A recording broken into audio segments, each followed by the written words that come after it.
the kind of universities which offer this kind of a program, and what is the process of getting into those universities? How exactly we can decode the admissions process for each of those top universities where everybody aspires to get into? All right. So I can see a few more students still in the queue. So let's get started, guys. See, I want this session to be a little more interactive. So if you can please unmute and introduce yourself, just share your current career stage, like are you a student or a working professional, and which MS program that you intend to apply. So, Sayam, are you there? Hi Deepak, am I audible? Yeah, you're audible, Sayam. Hi everyone, I am Sayam Arora. I am currently a working professional. I am working as an AI researcher with DXL. I have worked previously as an AI product manager with Airtel. I am looking out for either a dual degree program of an MBA and MS combined in 2 years, or a MS specialized in computer science with AI, or an MS in AI particularly. Yeah. All right, great. So Sayam, just to share with you, if you're looking for a dual program, so with your kind of credentials, you should ideally be looking out for the top US universities, because a lot of top US universities, they give you an option of pursuing a dual degree, uh, MS plus MBA, which is computer science plus MBA, or MBA with AI ML. Along with this, you should also explore options in Australia, because again, Australian schools, predominantly University of Melbourne, University of Sydney, University of New South Wales. So these universities, they give you an option of choosing dual majors. So you can definitely go out with an MBA with additional major in Australia. All right. Hriday, if you can unmute and introduce yourself.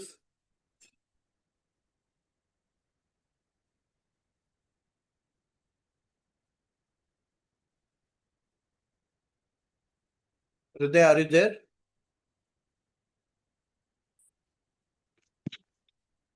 Hello, Yeah.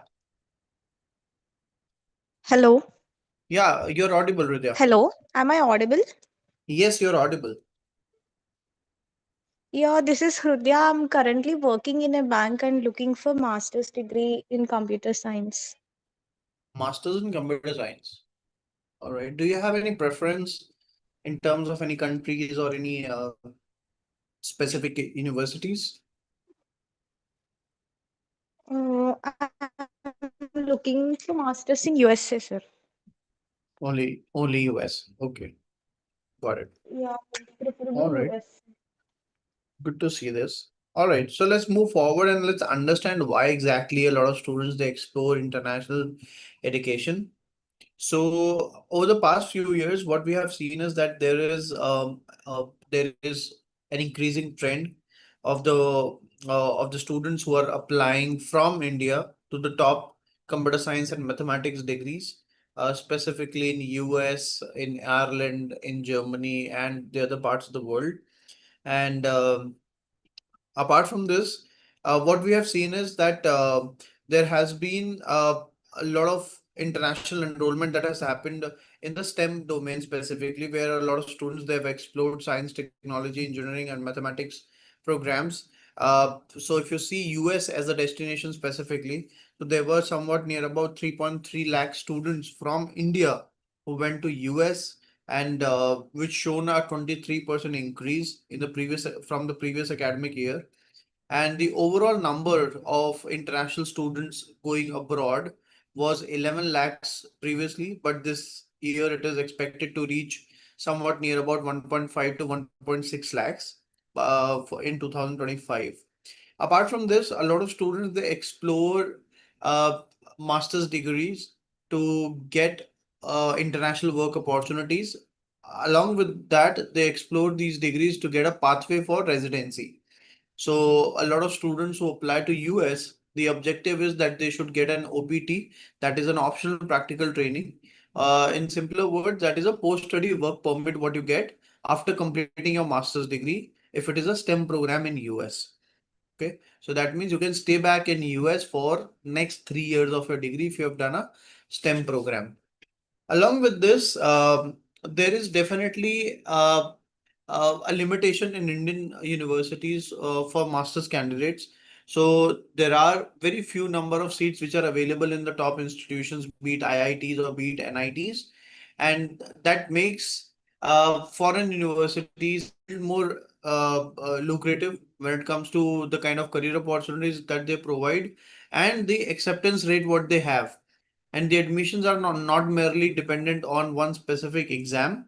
Abroad universities, they would holistically evaluate your profile. They will go into your work experience, your academics, your extracurriculars and co-curriculars, just to evaluate that whether you're a suitable candidate or not. So this specifically gives a lot of opportunity to Indian students to explain their profile, to explain their long-term and short-term goals, and to convey this to the university how exactly they are suitable enough for getting into the top universities outside India. All right. Now, um, when it comes to the preferred countries, so as Sayam explained about his profile and as Hridaya has an objective of getting into US, so just to share you some data. So these are the preferred countries in terms of number of students going abroad from India. So you would always find US to be the top, where you would have the best set of universities, be it MIT, Stanford, Carnegie Mellon, be it UCLA, UC Berkeley, Georgia Tech. And the other reason for US is that you get a 3 years of optional practical training. That is a stay back after completing your MS. Followed by Germany, which is mostly preferred by the students who are looking for mechanical engineering, automotive engineering, electrical engineering, and obviously computer science is also an emerging domain for Germany. And the reason is that there is very low tuition fees and the cost of study there is pretty low. In fact, there would be a few universities where you can study an entire master's program in less than 5 lakhs. Okay, but on the contrary, Germany is a country which is very high on cost of living. Okay, so overall investment is going to be anywhere between 15 to 20 lakhs a year, even if you're considering Germany as a destination.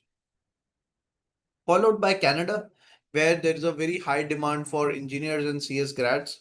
And again, Canada also offers you a 3 years of postgraduate work permit.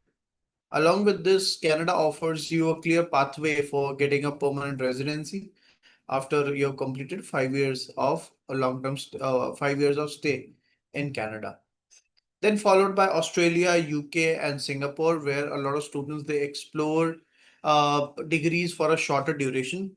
So most of the degrees offered in Australia and in UK, they are for 1 year duration.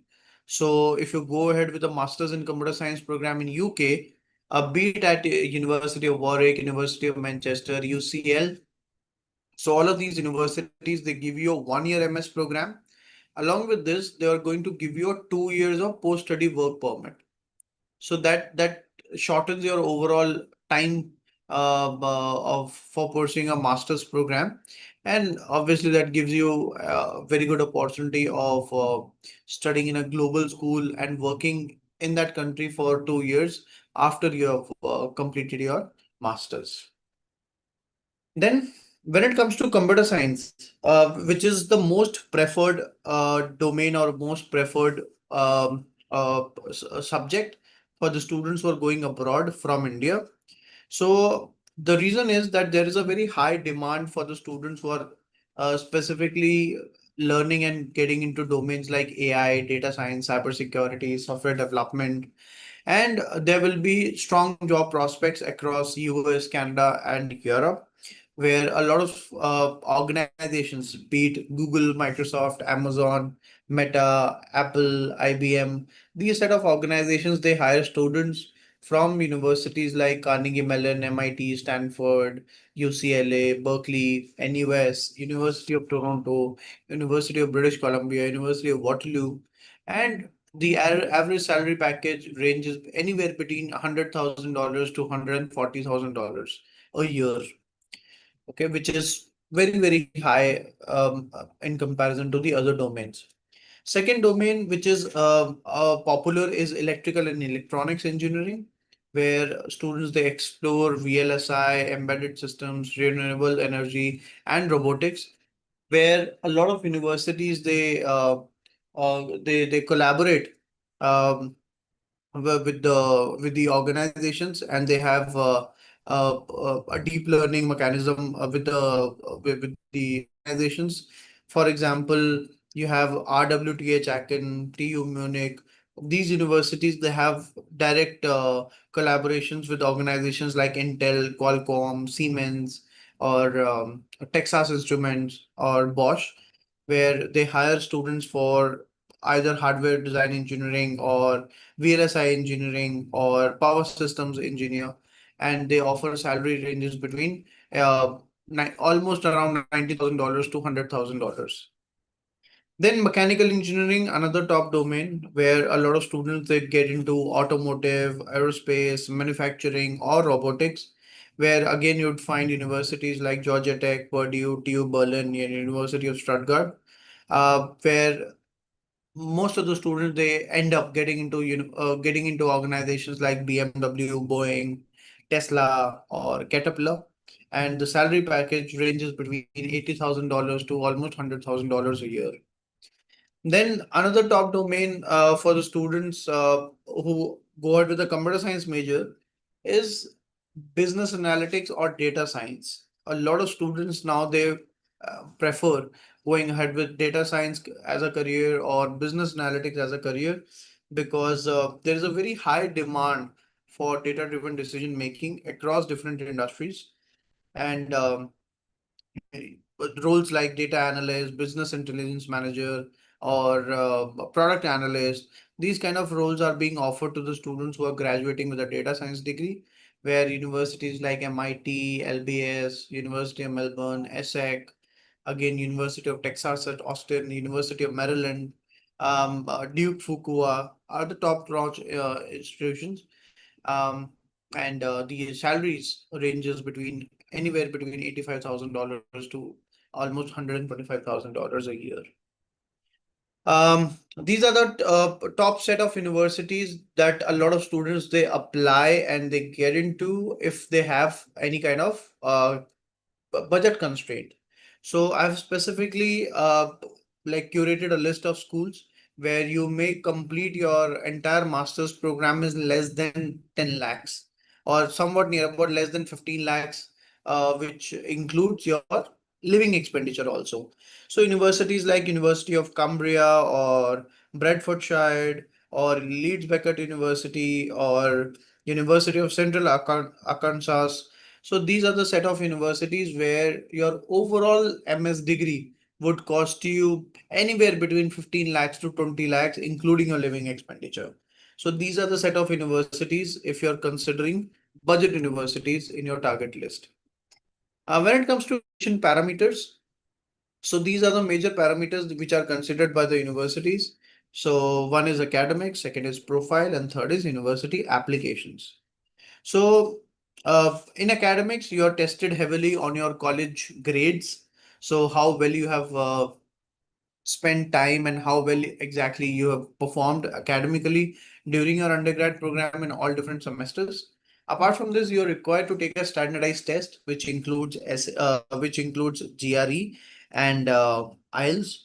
So one is an aptitude test, that is GRE, and the second test is an English proficiency exam. You can either take IELTS or you can take TOEFL or PTE or Duolingo. Apart from this, you are tested on your profile, the kind of the internship experience or any kind of work experience or your extracurriculars, co-curriculars, any kind of academic projects or even publications that you may have in your profile. And finally, all of these things have to be explained to the universities in a defined format, which is called application, where you'd have to submit a statement of purpose and you'd have to define what is your long-term goal, what is your short-term goal, why exactly you've shortlisted that university, and how do you think that you're a suitable candidate to get into that university. Along with this, you'd need a recommendation letter from your employer or from a person who has mentored you, trained you. And finally, you'd have to submit your scholarship essays and appear for the interviews. So these are the broad parameters on which any top university is going to evaluate you. Okay. Now, moving forward, I would like to show you a few profile of our students who have actually got into some of the best universities across the globe. So one of these students is Gurleen Kalra. She was a BTech electrical and electronics communication engineer from Manipal University. She got a 9.34 GPA, and she had a single goal of working into VLSI and FPGA. And we leveraged her academics, we leveraged her overall work experience, and we guided her that how exactly she can bridge the gap between the current skills what she has acquired and the skills which are required to achieve her long-term and a short-term career goal. And accordingly, we positioned her profile, we developed her SOP, we guided her for her resume, and we prepared her for the interviews where she performed really well. And finally, she converted Columbia University, which is amongst the top 5 universities of the world for electronics and electrical engineering. The student who got into MS in computer science program in one of the Ivy League universities, which is uh, Brown University. So Akansha Gupta, she was from UPES. It's in Dehradun. It's not amongst the tier one schools that you'd find in the country, but still, it's a good university where she had a specialization in AI and machine learning, and she got an overall GPA of 8.5. The good thing is that she had two research publications, IEEE publications, on her name. Along with this, she had a deep experience of working on chatbots or working on speech emotion recognition. And finally, when she came to us, we identified the gaps, we positioned her profile academically well so that she can leverage on her academic excellence. Along with this, how exactly she has solved some large problems through technology. And we specifically gave a lot of examples around her projects that she has done so far. And accordingly, we refined her SOP and her resume. And finally, she made it to Brown University. So the idea of showing you these profiles is that how exactly a student should present his or her profile to the universities to increase your chance of getting into those set of universities. It's not merely about having a strong academic record or maybe a strong GRE or maybe a strong profile. It should be a package what you'd have to provide to the universities to check and evaluate your suitability for the program. All right. Now coming on to GRE, which is the most popular exam and which is the most important exam for cracking any MS in computer science, electricals, mechanical, or aerospace, or even data science programs across the globe. So there are somewhat near about 3.19 lakh test takers across the globe, where you'd find somewhere near about 1/3 of candidates only from a country like India. Okay, so 1/3 of GRE test takers across the globe are from India. So a lot of students, they explore US, Germany, Hong Kong, Singapore, Australia, UK as their target destinations. Now, when it comes to GRE, it has three different sections. One is analytical writing assessment, where there will be an issue given in the question, and you'd have to analyze that issue and write an essay based on that. And you'd get 30 minutes to write that essay, followed by two different sections. One is verbal reasoning, second is quantitative reasoning. So in verbal reasoning, you would be tested on question types like text completion, sentence equivalence, reading comprehension, and critical reasoning. And when it comes to quant, you would be tested on topics like arithmetic, algebra, geometry, number system, probability, and statistics. Verbal and quant section, both of these sections are computer adaptive. So you would be getting specific set of questions And based on your responses, the level of difficulty of the subsequent section would be determined. So if you're answering more number of questions correctly in the section A, so you would get higher difficulty level questions in your section B. And similarly, if you're answering more number of questions incorrect in the section A, so you would get easier difficulty level questions in the section B. So higher the difficulty, more marks you would get, and lower the difficulty, less marks you're going to get. Okay. When it comes to IELTS, because there are a lot of universities where GRE might not be required. For example, universities in UK, Australia, where GRE is not required. So you have to take only one English proficiency exam. So which is going to test you on 4 different skills. One is listening, then reading, then writing and speaking. Okay, for which you would get multiple questions and you would have to answer the questions within the given time frame. Then when it comes to career launcher, what we do and how exactly you should plan your journey. So firstly, we are going to help you out in counseling for your master's program in identifying the right set of universities, be it the public university or the private universities. We'll go through the rankings and the specific data points for the universities, like their batch profile, their alumni success rate, the student satisfaction rate, or the kind of internships and projects offered by the universities, the kind of international immersion programs that they're offering. And based on that, we are going to curate the best list of schools where you should ideally apply. And then we are going to prepare you for the exams, be it GRE or IELTS academic. And then we are going to help you out how exactly you need to structure your resume, because a lot of students in India, they do not follow a standard resume format.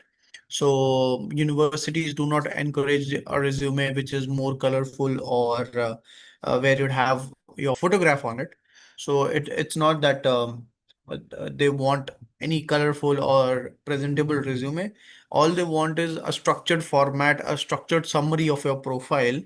And most of those universities, they have their own formats, and accordingly we edit and we draft your resumes in their format. And then comes the grunt work, where we would help you out with all of your college essays, your statement of purpose. We'll define your long-term goals, short-term goals. We'll explain your skill gaps. We'll guide you that how exactly you need to explain your projects, internships, and the goals, what you have done, goals, what you have set, and the kind of work that you've done. And then we're going to help you out in identifying who is going to be your recommender, what exactly he or she should recommend you for. And accordingly, we get on a call with your recommender to help him or her understand what is actually expected from the application. And then finally is the closure, where we help the students with their interview preparation and with their post-admission assistance, which includes loan, visa, or accommodation, or any kind of further assistance that you might need before you actually join the university. Here are the list of students who are actually joining the universities in 2025. The batch has already started. So students like Advait, who got into Harvard, Gurleen, who got into Columbia, Akansha, who got into Brown, Karthik, who got into Cornell. And mind you, all of these universities, they are Ivy League universities. So we definitely have a deep expertise of mentoring and training students for all the top universities across the globe, be it the tier 1, tier 2, tier 3 universities, or be the super ambitious Ivy League universities in US.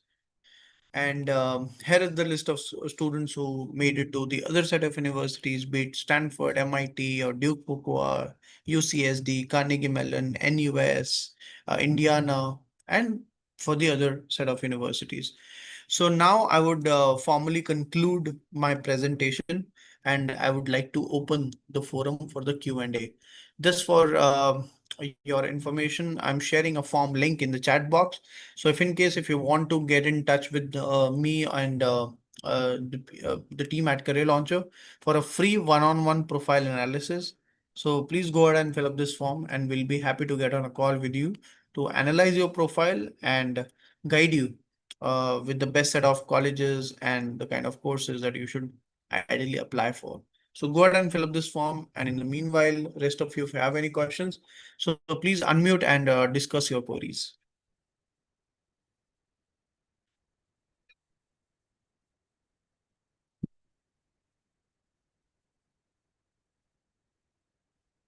Hi Deepak, Sayam this side. One Yeah. question I have, does the career counseling sessions that you guys provide, is it something that happens only through the online mode, or can we also visit the career launcher centers which are there to get this sort of a support for the application process? You can definitely visit our center, Sayam, but the process is predominantly carried by the head office of Career Launcher, which is in Delhi. And all of our senior consultants, they work remotely. And if in case if there is any specific need of meeting in person, so you can definitely reach out to the nearest CL center and visit there. Otherwise, the entire process is completely one-on-one. There is no group thing which happens. So even if you want to meet over a one-on-one Zoom meeting, so that is possible. Understood. Thank you. Yeah.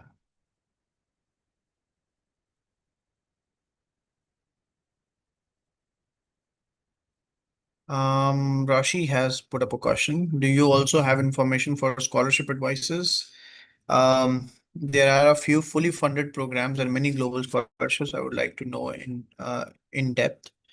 Do you also have counseling for PhD abroad? Definitely, Rashi. So, see, a lot of universities they offer scholarships, and specifically, if you go ahead with the women in STEM or KC Mahindra or be it Lester Pearson or be it uh, Fulbright scholarship. So there are a lot of scholarship options which are available for international students, where you may get your MS program fully funded, but that is offered to very limited students and very exceptional students with their profile and the kind of exposure that they bring into the cohort. Regarding PhD, again, there are a lot of universities where they provide a fully funded PhD program, and you even get a stipend if you join that PhD program. And when it comes to Career Launcher, yes, we do mentor and counsel students for the PhD admissions abroad.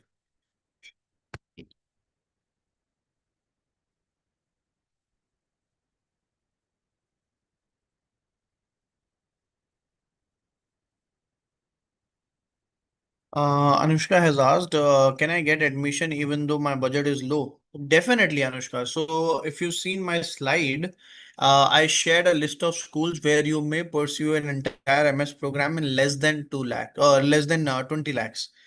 Okay, so Malta is definitely one destination, but see, understand this part. Malta is not a tech hub. So if you're looking for a career in computer science or in engineering, Malta is not a tech hub. Okay, so it's better that you look out for other destinations. For example, UK is one of them. For example, Germany. For example, you may explore Switzerland. You may explore Hong Kong, where the cost of study is relatively lower, and you would get enough job opportunities too. Okay. Okay, so if your budget is 10 lakh, so you may explore one or two European countries, specifically Germany. Um, you may explore, there are very few universities in Ireland also where they might provide you with a very low tuition fee for the program. And we can definitely share a list of schools where you may pursue an entire MS program in less than 10 lakhs. Just to share with you, let me just go back to the slide and you may take a note of the list of universities. Yes, here is the list. So if your budget is less than 10 lakhs, so as you can see, there is Wrexham Glendale University, where the overall fee is somewhat near about 9.1 lakh.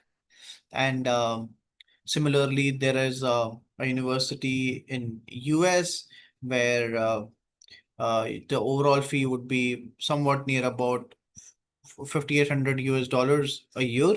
For a 2-year program, it would cost you anywhere between 11 to 12 lakhs. Sabya has asked, I'm a US citizen. I was wondering if you would help me to get information about the grants the US government gives and what the procedure would be. Oh, Sabya, there are a lot of opportunities and a lot of grants and a lot of scholarships which are offered by the US government. So you may be eligible for a Fulbright scholarship in US. So I would strongly recommend just fill up the profile analysis form and please get in touch with me on a one-on-one meeting. Let me evaluate your profile and let me share the list of scholarship options that you can apply for as a US citizen. Another question I had. So in Yeah. this sheet that you've shared, under Purdue University, it says out of state rate. What exactly does that mean? Out of state rate means like you're not considered as in-state tuition, in-state candidate for uh, this kind of tuition fees.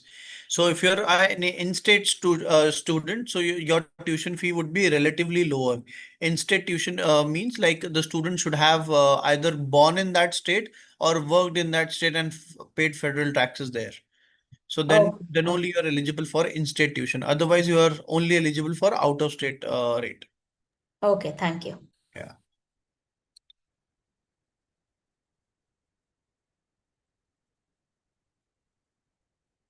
Any other question, guys? Another question, is it too late to apply for fall 2026? Not exactly. I would not say that you're early either.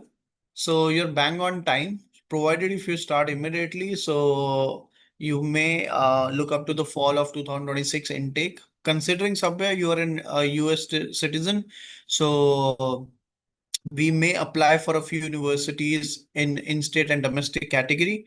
So for you specifically, the admissions would go on till April or May. But still, even if you want to let go of that competition, so it's better that you apply early. So even if you get started now, so we'll be all ready to submit your applications by January mid or by January end, which is the best time to apply.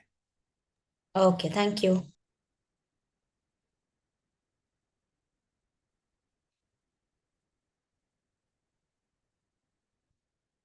All right, guys. So that's all from my end for today. Okay, so I'm just dropping my credentials in the chat box just in case if you want to get in touch. So please feel free and post your fill up the profile analysis form that I have shared in the chat box so that the team can get in touch with you and share the list of schools basis on your profile and they can guide you that how exactly you should plan your journey forward. And just in case if you want to get in touch with me, I'm dropping my credentials in the chat box. All right, all the best. Thank you so much and wish you a very happy weekend.